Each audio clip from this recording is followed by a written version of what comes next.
So the military balance published by the ISS has its origins, of course, in the standoff between NATO and the Soviet bloc. You could say that in the past year, NATO has in some senses been returning to its origins, although nobody wants to revive the Cold War that lasted for so long. So what has changed the picture so much? If you go back a year ago, what NATO was really preoccupied by was Afghanistan and winding down the long-standing operation there. And of course that did take place and it's been very important, and now there's a different NATO non-combat mission there in Afghanistan, still carrying out important tasks, but in a different role.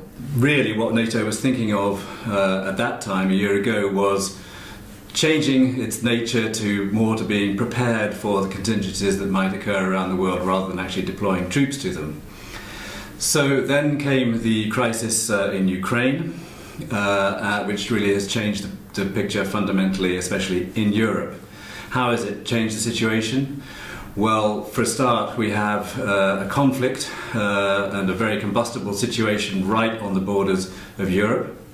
Secondly, it has changed the assumptions that NATO was making about itself and about the world. It had really assumed for quite a long time that Russia was NATO's strategic partner. There's a NATO-Russia treaty, and that was really the basis of all NATO's concepts and doctrines going back to, well, almost since the end of the Cold War. And now Russia's actions in Ukraine have changed its view. Europe and NATO as a whole have had to change their view about Russia. And not only about Russia as what kind of an entity Russia is, but also about what Russia has been doing in Ukraine.